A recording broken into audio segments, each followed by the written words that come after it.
Andrew Huberman and Jordan Peterson, together at last, two great scientists. And Huberman billed it as, psychological insights from a renowned psychologist on various topics, right? But as is Peterson's wont, it was mostly relating everything to the Bible because he has this new book, We Who Wrestle with God. And he manages to throw in a whole bunch of stuff. But it's very much a big brain sense maker, like yes-anding ideas, referencing psychological and neuroscience concepts, building out these important interpretive frameworks. Jordan Peterson's had some ideas about, how psychopathy works and how it's similar to this and all this kind of thing, name dropping endlessly. That's what it's about.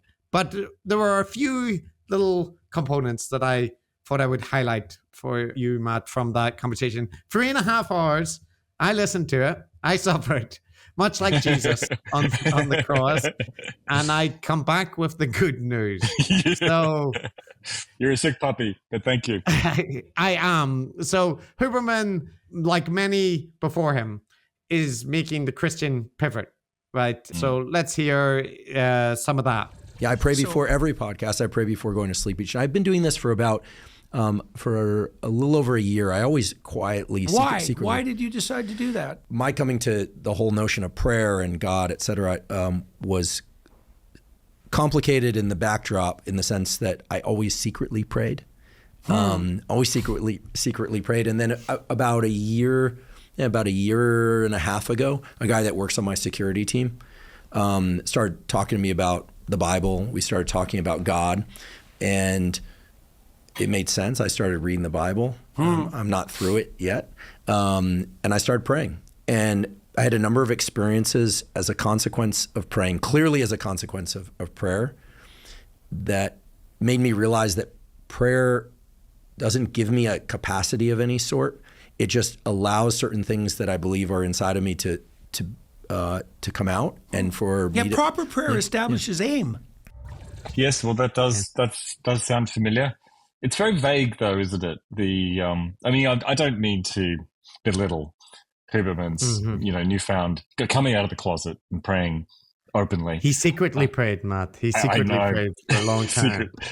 Secretly prayed, but it's better if you do it out in the open. He's and he discovered, what was it? He discovered capacities or something within him was able to come out. But not specific.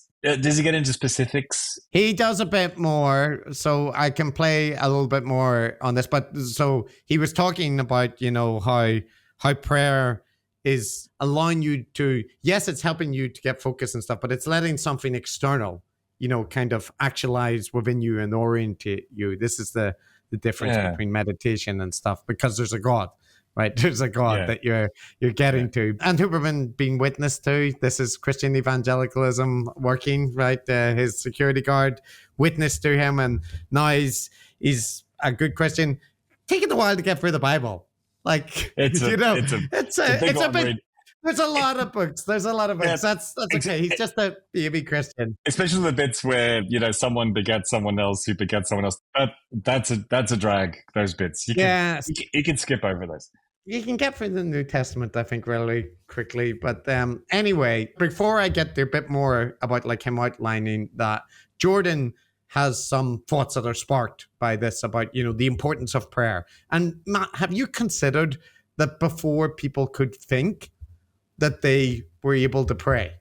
Have you even considered that possibility? The fact that it could be suggested is astounding. So let's hear the logic. Let's hear the logic. And one of these days when we have a podcast, I'd like to sit down and talk to you about the relationship, the formal relationship between thought and prayer. Mm-hmm. Because I think thought is secularized prayer. Mm-hmm. I've been looked at as historic, because like, when did we start to think? That's not so obvious, we started to think in words after we developed the ability to use language. What's that, 150,000 years? Maybe it's longer than that. No one really knows. But thought has its historical origins. The probability that it emerged from something like prayer, as far as I can tell, is 100%. But I'd like to, at some point, it's complicated, but I'd like to have a discussion with you about that. But, it's a thought. The probability is 100%. 100%. But you did just think of it. But it absolutely is true. This is so quick.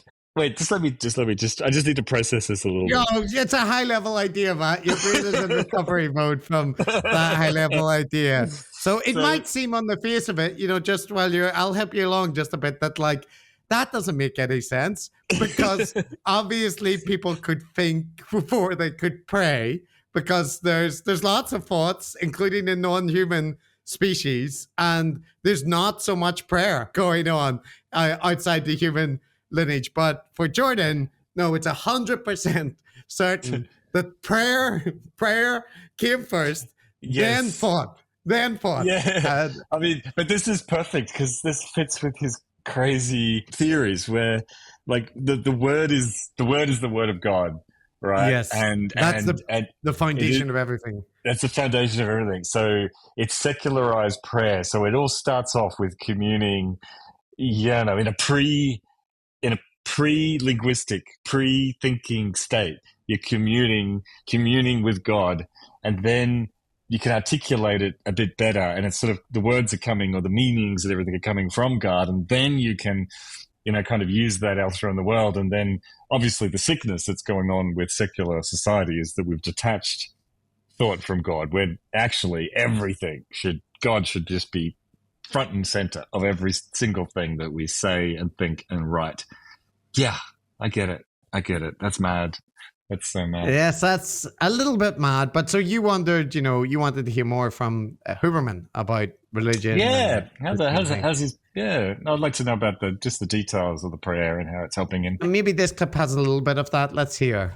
So imagine that to have an informative intuition means that you posit a question, and that's a form of humility. It's like, there's something I need to know that I don't know, that I could know, that I'd like to know. It's like, so you set the stage. Well, once you set the stage, the probability that a creative idea will enter the theater of your imagination is much enhanced. That's the first stage of revelation. Then you have to assess that. That's discriminating the spirits, you might say. You're separating the wheat from the chaff. That's critical thinking. But all of that, as far as I can tell, is something approximating secularized prayer. Set your aim. Then observe the manifestation of that aim. It's not even magical. It's how your perception works. Now, there's a magic to it, because I suppose the magic is that you can think up something you never thought up before. How the hell do you do that? Well, sorry, Matt. I've made a mistake. That is actually Jordan Peterson just expounding more. You didn't get your head around it. So I was moved by some force to play the wrong clip, but that clip spoke to what you needed to hear. That's what I needed to hear right now. Yeah, my God, that is such a word salad, isn't it? Like, it's just, he just moves through those different, he's got about 8 steps there in his thought, and you just get stuck on every one of them going, what? How do you get from A to B? But he's already jumped from B to C, C to D, and so on. Assessing things, Matt, that's discriminating the spirits, you might say. Separating the wheat from the chaff. Now, might sound like he's just inserting religious allegories and metaphors for cognitive processes, but no, it's much deeper than that. It's a very careful line of thought that he's rolling through. Yeah, it's kind of scary how his mind works. He's a unique individual. I think his thought is worthy of study. I mean, there's something far more interesting going on there than with us mere mortals, because it is a thing to behold. No, I was moved by the spirit to, witness to you more profundity there. But I've got the right clip now, Matt. This is the right one. So you wanted to know a bit more about why he has taken this approach, and, what it has aided him with and that. So there's a couple of things that he's done which have led him down this road. So let's hear a little bit more from Huberman about his views and what good they are. having spent a good portion of my career digging around in brains, recording from neurons, slicing up brains, staining brains, and from my understanding of neuroscience, and I think by now in 2020, almost 2025, we have a fairly good understanding of what different brain areas do, how different circuits interact. I don't see how anyone who's really interested in how humans work can not believe in God. And I'm not being disparaging of people that don't. I know people that are atheists. I have some in my family. And I just don't think that the human brain and mind is capable of understanding and managing itself as well as it possibly could in the absence of a concept of God and prayer. And I think there's a lot of historical evidence to support that statement, meaning that this notion of God has been around a very long time. This is not a coincidence. I mean, humans have discarded many of the things that, other people perhaps came up with. This has been a stable feature of being human for a very long time, of societies for a very long time. So is he talking about God or a conception of God? Notice his phrasing there a couple of times.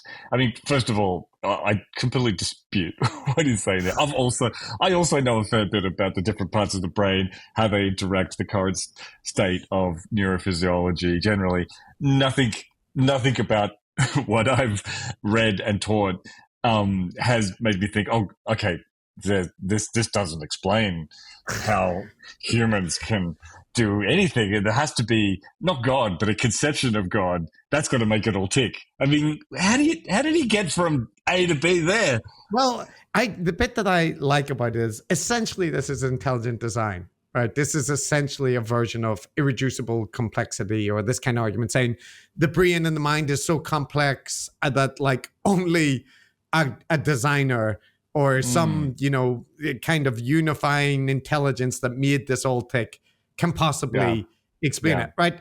That's a very familiar argument to most scientists. Yes, it is. It's a abstracted version of intelligent design, right? Yes.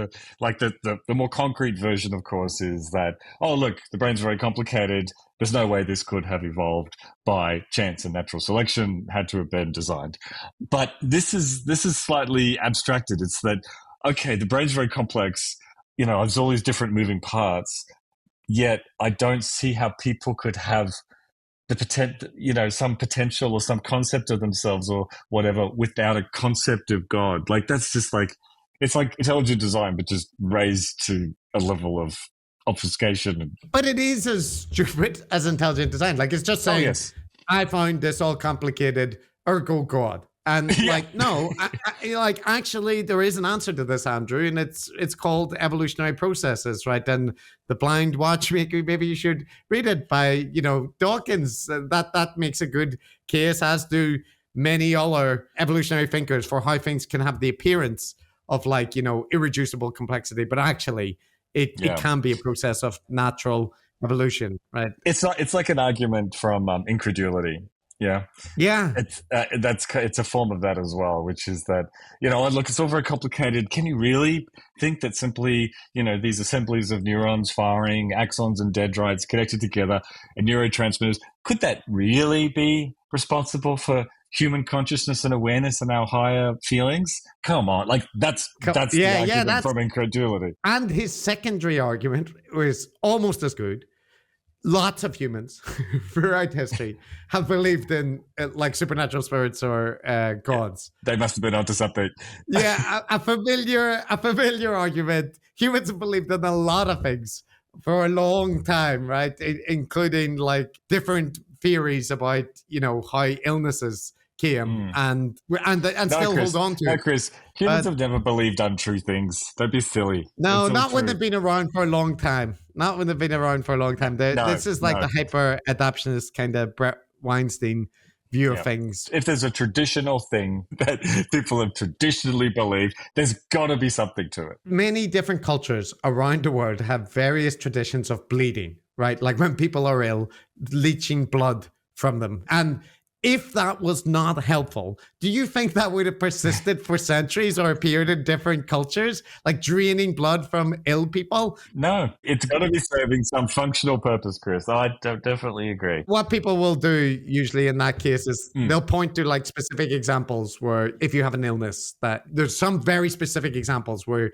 draining blood could be helpful, right? But in the vast majority of illnesses, draining blood is not helpful. And that is, it is not persistent because of its effectiveness over time for like, like it was applied for so many different things, right? But, and based on different theories about the four humors and, so on, and leeching evil spirits and whatever the case might be. I'm just saying, this is bad arguments for God 101, right? And the fact that Huberman presents it as, look, I'm a man of science, but I can't answer this. And I don't like this disclaimer business. As a neuroscientist, I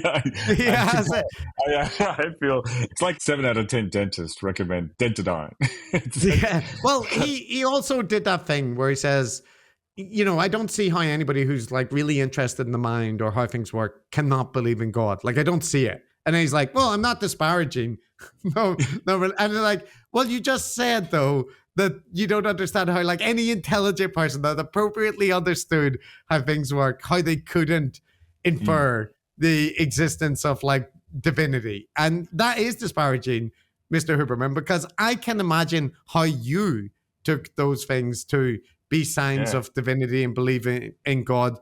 And I can understand perfectly well how other people don't, right? I understand well how both, but you said that one is impossible. Well, Chris, this religious turn, and of course so many of them have taken it. A very nice anthropologist whom I met at the Patreon meetup in New York, I think it was her, suggested that this is a bit troubling for our thesis, right? Our secular guru thesis, when so many of our secular gurus are getting more the old-timey, good old-fashioned, classic, vanilla, straight up guruism, religious guruism. Good job, Patreon person. You teed up the next clip that I'm going to play because I can square that circle for people, Matt. Good.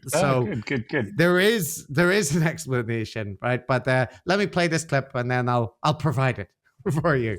I mean, I've been wanting to ask you throughout today's conversation, to what extent do you think the different religions and the way that they represent God differently, or in the case of Christianity, God and Jesus Christ, to what extent do you think that the stories and the lessons and the teachings overlap at the level that we're talking about today, which is really about a psychological and neuroscientific level? Seems to me that they all converge on the same themes, but I'm not, I'm somewhat of a newbie to all to formal prayer and to reading the Bible and so on. So I like to say, I haven't gotten my jersey yet because I don't deserve it, but I'm showing up to practice, this kind of thing. So I'm just curious to what extent you see consistent themes across religions, and maybe even to atheism too. Like atheism, it's been argued as its own form of religion, perhaps, right? And for anyone listening, I mean, I want to make clear, like I don't have any pushback on atheism. It's just that for me, adopting, really coming to terms with a real belief in God and adopting a prayer practice every single night, and also during the day many times, and always before a podcast, has been just tremendously beneficial to my life. So that's why I'm going to continue to do it. Why wouldn't I? Why indeed? Well, I mean, you can be an atheist and still pray like multiple times a day when you wake up in the morning, before every podcast, before you go to bed at night. Yeah, and I like that he's, I practice praying every single night and multiple times. I'm before this podcast. Like I'm doing more than just praying at night. I'm praying right now. Right, I'm maybe constantly in prayer, but it's that double step of like, I know I'm not disparaging atheists. I'm not saying there's anything wrong with being an atheist, but I did just say that properly understanding the brain requires like belief in God. And I am talking about how having this external force come in has ultimately, fundamentally changed my life and helped me achieve things that I've never done before. Yeah. But the square that I'm circling for people, Matt, or vice versa, is that listen to his type of Christianity, right? It is a Oh, yeah. psychologically orientated optimizer style Christianity. It's about, how it improves the things that he can deliver to the world. And as you heard at the start, it also has this comparative, syncretic aspect to it that, he's also aware of like Hindu traditions and other world traditions, Buddhism, introspective practices. He talks about the third eye in another part. So it's not your kind of parochial standard Christianity, right? It's more like a Baroque symbolic optimizer style of Christianity. So it's interesting you should say that, because I had exactly the same thought, which is that his mode of arguing for it was very much framed around like personal benefits. He's seeing these personal benefits in his own life. He's getting better concentration. He's podcasting better. He's feeling more alert. It's very similar to the way that he would frame, some weird new supplement that he's taking. Now, I'm not saying that's going to work for you. The empirical evidence is still like, but this has been working really well for me in my own practice, in my own life. It's definitely part of my stack. So he's got Christianity part of his mental supplement stack there. That's the framing, and it makes sense. It's a nice fit for Jordan Peterson and his particular self-helpy thing. It is, in a way, a little bit like New Age Christianity, right? Like, it's just not combined with like dream work and angel prayers and this kind of thing, but it's Jordan Peterson style Christianity. And there was as well, Matt, I wanted to call this out because, Huberman had his controversies, right? But just listen to this little clip. Him and Peterson were very concerned, as they often are, about, moral decay. Society is crumbling. People are doing bad things, Matt, and they've got bad role models, for example. But the show is Californication, David Duchovny. And I realized this show is all about the adults acting like children and the children acting like adults. Oh yeah, that's a typical Hollywood inversion. And I thought, this is terrible. Not because I'm some sort of moral avenger or something, but it was sort of like the question I've been asking myself a lot over the last few years is, like, who are the adults in the room? Like, who's actually regulating all this stuff that's happening? Everyone's in disagreement. People are misbehaving in the kind of worst of ways by, not treating each other with respect. Occasionally you'd see a discourse that felt like meaningful and structured or explorative in the real sense, like people were there to learn. I think that's been one of the successes of your work and of Rogan's work. And I like to think, my podcast as well, Lex Friedman certainly, and others, right? Yeah.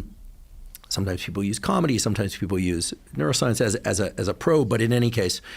But, I've been concerned that there isn't this kind of like enjoyment of discourse between people that disagree in a way that includes forgiveness or like, you got, like, good one, like you got me, or, it seems like it's degenerated into things that are so nasty. The adults in the room, like Joe Rogan, Lex Friedman and Jordan Lex Peterson. Friedman, remarkably funny people also. Comedy, they sometimes use comedy, sometimes they use neuroscience, each to their own. I'm not sure who's the comedian. So he's not happy with popular culture because it has bad moral lessons. I've never seen Californication. I assume it has, the usual It's about a sex addict and, who sleeps around and like kind of, kind of like Russell Brand. In that case, it's a writer who is suffering writer's block, but he's like also getting into, various situations he shouldn't. But like Huberman, the bit that gets me, Matt, is Huberman talking about this, right? How people aren't treating each other with respect and the bad lessons that they're, these kind of Hollywood types are offering. He was running this thing with like 6 women simultaneously, right? Oh, who ended up. I forgot about that. Oh, God. Like, what the fuck is this? You can't be this level of hypocritical. You present yourself. So he's presented, I'm not a moral avenger. Certainly you're not. You're not. By all accounts, you are the David Duchovny. Yeah, David Duchovny, he's just an actor. That's a story. You actually are living that. And he's not happy with the entertainment version. My God.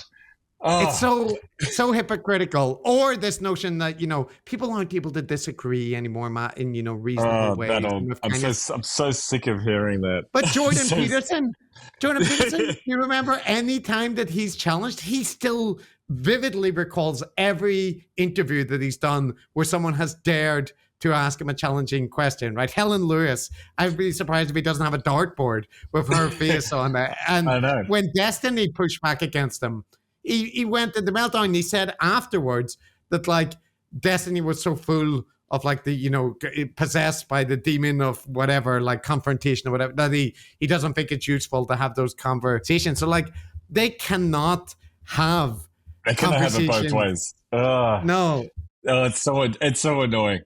The hypocrisy. Yeah. The hypocrisy, because they have it both ways. Like when they're sitting down there, there's two dudes together, and they're good mates. They're scratching each other back. They're full of praise for one another, and then it's all very, very polite. It's all respectful, and yeah. And then Huberman with his deceitful harem in his personal life. Jordan Peterson screeching and screaming like a maniac half the time whenever he's talking about the evil enemies. And then they have their cake and eat it too. It's so unfair. They got to pick a lane. Come on. No. And you might hear an echo of our old friend, the Omega principle, Matt. You must extend ultimate charity to not to like your actual ideological opponents, like not to people who actually disagree with you, like Destiny or Helen Lewis, not them, but people like Andrew Huberman, for sure. People that will, or Jonathan Pajot, or Joe, people that will jerk you off constantly. Those people you should extend a huge amount of forbearance to. Absolutely, makes sense. So listen to this. And it's sort of like people are entering the game, if you could even call it that, with a refusal to shift. Like that's not a debate. There's nothing playful about it. Like you have to be willing to have a winner and a loser, and you have to be willing to be either one if you're going to engage in real discourse, in real play. And to me, it's like, okay, I can manage seeing all that or participate or not participate to the extent that I want. But for young people, it's got to be really discouraging. It's like you either dunk on somebody or get dunked on. Well, I guess the optimistic riposte to that would be the fact that the people that you're pointing to, like Rogan, who is a comedian, like many of the people who've become extremely successful as podcasters, Konstantin Kisin, Russell Brand, Dave Rubin, Stephen Crowder, Theo Vaughn, that's a lot of comedians. So there's a lot of play in the alternative media, and a lot of young people are being informed by the alternative media. So I think there's genuine room for optimism there. Russell Brand, the other sex pest. I'm glad he got a mention there, Chris. Yeah. Actually, all the people he mentioned, I think there as well. But Konstantin Kisin, Russell Brand, Dave Rubin, Stephen Crowder, all people that have found God and like pivoted towards Christianity. While Stephen Crowder's videos of him mistreating his pregnant wife, Russell Brand, famous Lothario, but that's, he's the repentant sinner, man. He's now like a good family man and all that kind of thing. But yes, there was those issues about the sexual abuse cases with Russell Brand. But in any case, Matt, these guys are comedians. That's the first thing that springs to mind. When I hear Konstantin Kisin, I think belly laughs. Yeah. So funny. Well, that's probably the most insulting thing about the entire thing. The fact that he referred to all of them as comedians. Theo Vaughn is. Yeah. Yeah. Well, there is an incredible amount of back scratching going on here. Back scratching, Matt? No. So I've just got another clip for you. So, the tech billionaire Marc Andreessen, somebody who goes on Rogan, is a bit like David Sachs, right? Just somebody online opinionating, often saying stupid nonsense and getting called on it. But he's a billionaire, Matt. So, that makes what he's saying very important. And Huberman just wants to give him a shout out because, he made him think. There was a recent post on X that just held my gaze, my attention, where it was a back and forth debate, a pseudo political social debate. And then there were three words that I'll just say that Marc Andreessen said, it was about restoring vigor, pride, and achievement. And I thought, wow, like he's not a political candidate, but that's a beautiful trifecta: vigor, pride, and achievement.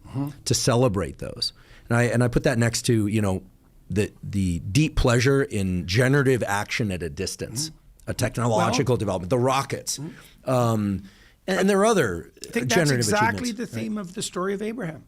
It's like the highest form of potential satiation is risky romantic adventure.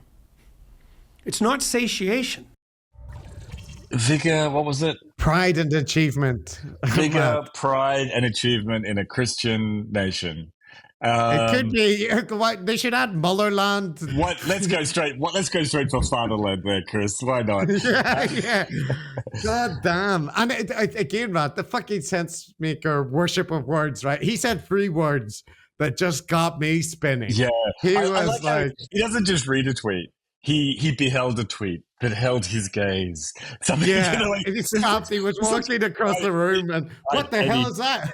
Oh my God, they're such pretentious pricks. But the subtext of all of this, Chris, I mean, on one hand, it's sense maker, self-congratulatory bullshit. But on the other hand, I mean, this is that thing that we talked about when we covered Jordan Peterson originally, and we called him an accidental fascist, because they have a deep, I think they're rediscovering, they're reinventing the concept of fascism. This idea of masculine, manly, Christian, rediscovering our, genuine values. Like it's underneath this crunchy veneer of, health and optimization and spirituality. But I mean, the undertones are there. It's my gosh. Yeah. Well, Matt, you also heard, combined with that concerning tendency, you heard, like, we've heard shout outs to Dave Rubin, Lex Friedman, Konstantin Kisin, Stephen Crowder, Joe Rogan. Oh, Joe Rogan. That's right. More. There might be some consideration about this. They're talking about a restructuring of the Democratic Party. Who's going to lead? Who's going to be their Joe Rogan? Which is, by the way, a silly question. That's just the silliest question. It's such a funny he is, as we say in science, he's N of 1. Don't even try. Like the whole point is to create. Well, why would you? You also can't. Yeah, right. It's impossible. Joe didn't emerge by accident. Joe is very, very, very smart. Very. And if you think, and it's like Joe built this. It's like not the way that a political party would build it. First of all, he didn't build it. Not that way. Not through a priori planning so that the Democrats could have a voice. It's just him being him. Yeah. Very, very smart, man. Very, very, very, very smart. Very smart. Incredibly smart. Anyone listening to Joe Rogan, listening to him goggle-eyed, listen to the whatever conspiracy theory is floating across his gaze, talking about the moon landing hoax, the first thing you think is that what a smart guy, incredibly smart and discerning. But I mean, the other trend, as well as the Christianization of the gurus, is this coalescing. Like, they all tag each other in so much now. When we're picking people to cover, we didn't say, okay, there's a movement here, and we're picking up members of a movement. We were picking up people that fit our criteria, but they've all discovered each other, and now they are kind of a movement. Would you agree? It's like, that's the other trend that's been going on. Yeah, it is. So you have Elon Musk and Joe Rogan shouted out almost every episode of alternative media. Like Lex Friedman, I don't think there will be an episode from the past year where he hasn't referenced Joe Rogan and Elon Musk. And he references both of them in his interview with Zelensky. So, repeatedly. right. So it is like there's a canon of figures now that you must invoke. Like, you go to any of our people, like whether it's Konstantin Kisin, Jordan Peterson, or Brett or Eric Weinstein, like they will list off this canon of saints. If it were true that all these, centrist, independent people are, critical thinkers and whatnot, how come none of them have ended up leaning towards like Kamala Harris or the Democrats? None of them have an independent opinion. This is the key thing, right? Now, this amazing crowd of iconoclastic, heterodox thinkers, each one going their own way. They're cats. You can't herd them. They're just, they're having amazing ideas, they're unique ideas in all different directions. Why is it they are marching arm in arm towards exactly the same point? Is it they've all just simultaneously discovered the one great idea, which is some sort of MAGA crunchy conspiracy perspective around the world? What's going on? Well, yeah, because like another example of somebody who's fallen exactly into this, just the highlight, right, that we've covered, Dasha and Anna from Red Scare, right? They are different in lots of ways from Huberman, but they fall in the same way. Like Dasha has become like a trad Catholic, right? And she is also a MAGA fan, right? And is very critical of the Democratic Party and all this kind of thing. But in other ways, not, the same as like Lex Friedman or Huberman, but they're all falling into the same set of opinions at the same time as claiming that, they're just absolute free thinkers. And they, none of them, zero of them have arrived at the conclusion that like MAGA would be worse than the Democrats, right? Doesn't that seem a little surprising that there's not even one of them?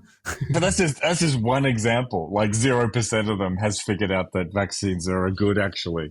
Like 0% of them challenge any of Trump's madness. They are remarkably consistent. So, but they've gathered this audience of people who think that they're accessing some exciting alternative media sphere, some alternative to the stultifying mainstream orthodoxy media. Yeah. But what they've got is just Fox News, just crowdsourced Fox News. That's where it ends up. Sometimes they'll be like, oh yeah, like Dick Cheney, we were all critical of him and the left used to be critical of him too. And you're like, Fox News is now very critical of Dick Cheney because he doesn't support MAGA, right? But they present as if nobody in the establishment, like, no, this is the main line from Fox News, right? The main difference is like maybe the alternative media is actually at times more extreme, like Tucker Carlson and stuff now, because he doesn't have to restrain himself to like most broadcast standards. And Matt, just to highlight as well, we could be wrong here because like what we're talking about is like a right-leaning skew, right, amongst these heterodox thinkers. But really, I mean, I think we've just got things wrong a bit. Well, Rogan, for example, you could imagine that he would be on board with such a thing because he's not precisely your stereotypical Republican. No. Well, no, not at all. Right. People will call him that. They try and manosphere bro, whatever. That it doesn't. The reality falls so far from there when you really understand. It's just not true at all. No, that's not true. Yeah. So there is plenty of play, and I think we can be positive about that, and I think young people too have seen how successful that can be. I mean, Rogan and his coterie, let's say, wiped out the legacy media. Well, so you can see what the spirit of playful adventure can do in a very short period of time. Rogan, not at all right-wing. Huberman, I'm sure. Does he describe himself as right-wing? He doesn't, does he? He doesn't. And he has, like with vaccines, he's tried to constantly avoid any mention of politics, right? But after the Trump victory, he's now become more vocal on Twitter. He said he's going to do a series on vaccines now, and as we talked about, I wonder what changed. He didn't feel that there was enough reason to do about vaccines during a global pandemic, but now with RFK Jr.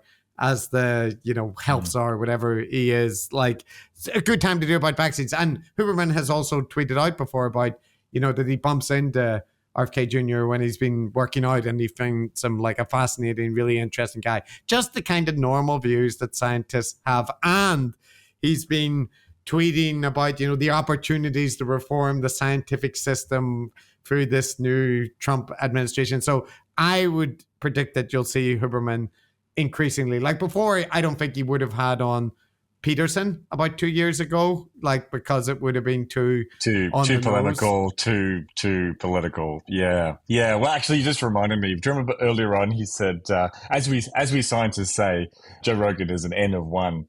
Like, hang on, that's not something scientists say. Matt, it was an N. We talk about sample sizes, right? It's an N of one. Like if you say regression, like Jordan Peterson has talked about regressions, that basically makes you a statistician. It does. Let's be true. It does. That's right. And Huberman is a methodological expert because he says N sometimes. Yeah. And the other thing that they've got to do constantly is, like the Omega principle, it requires that you're always looking for the kernel of truth in whatever anybody has said, right? So like Huberman himself has not endorsed Jordan Peterson's mad carnivore diet. Not entirely, right? But he is trending that way, Matt, and he has to speak about like the scientific basis for it, right? So he gives it a go. Now listen to this, see if you buy this. And there's this prominent theory that one of the main reasons we eat is to forage for amino acids, that we'll eat until we get enough of the essential amino acids. And we correlate that with taste, but that the gut has neurons, where we know the gut has neurons that signal through the vagus up through a little relay called the nodose ganglion, if you want to look at it, fun name, and then up to the dopaminergic centers of the brain, which make us, when we eat something that has a high essential amino acid content, like a steak, like a really tasty steak, the neurons in the gut, in a way that is independent of taste, are signaling to the brain, I'm getting essential amino acids. You should eat more of this thing. If those, let's just say a small fraction of those amino acids that are present in a candy bar or in a package of Skittles, which I'm guessing there's very few of them, if any, you're going to continue to forage for food because those neurons will also respond to sugar. Basically, it will keep you eating until you get enough of those amino acids. In other words, there are two parallel tracks, one within our taste system. Multiple pathways to satiation. Right, they're totally right. Multiple pathways to satiation, one dependent on taste, one dependent on actual nutrient content. The mouth can only learn taste association. The mouth can't actually learn nutrient content. The gut knows nutrient content. The problem is you take a food that is low in a micronutrient or macronutrient or essential amino acids or essential fatty acids. After all, there are no essential carbohydrates. There are only essential amino acids and essential fatty acids. Right. And it will keep you eating, and it will keep the appetite system revving until you get enough of those. Now, here's the issue. If you've ever done this, so it's that's probably been empty calories. Empty calories. Yeah.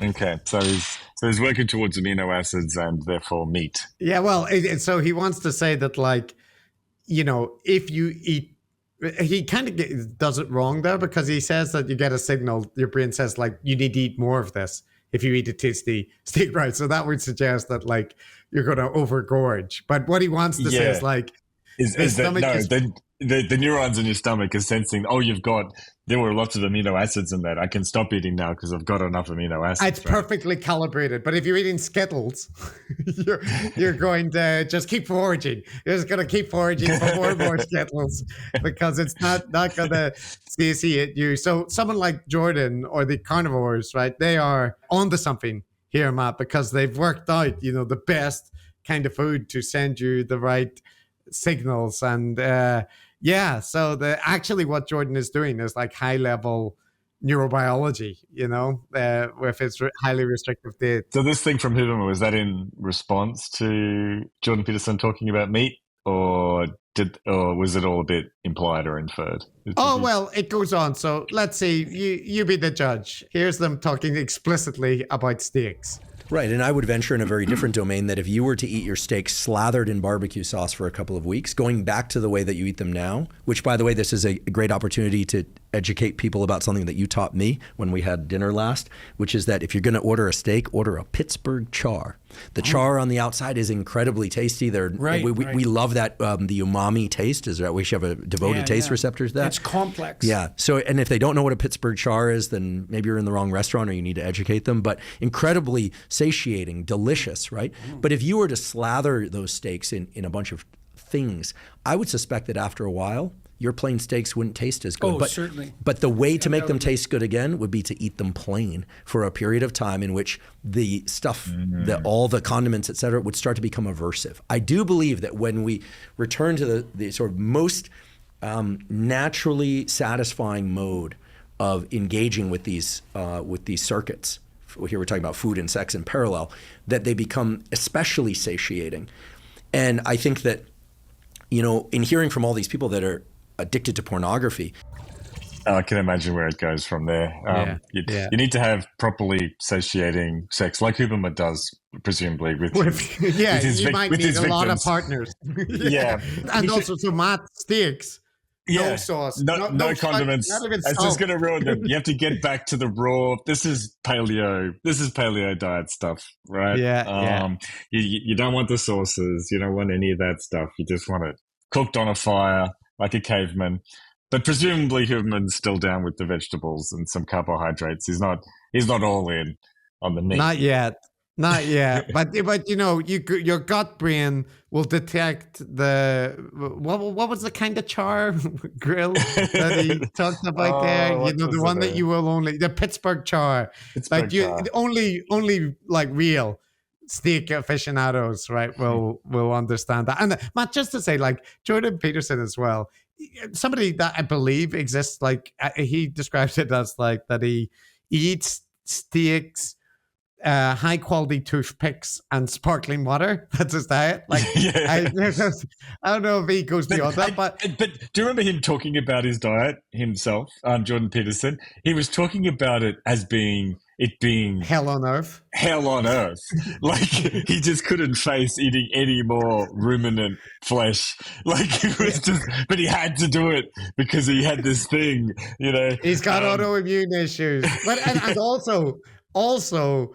He posted his recipe for like air frying. He talked about getting Wagyu beef and like cooking it. And somebody was saying like the way that he was suggesting to cook it was by all accounts like the worst way, right, to enjoy like a high quality steak. And he got like dragged over the coals for that, right? But somebody was pointing out it reminded them of on I Think You Should Leave, the sloppy steak. Like, just slop them up, boys. Yeah. Pouring water on top of the steak. Slick back hair.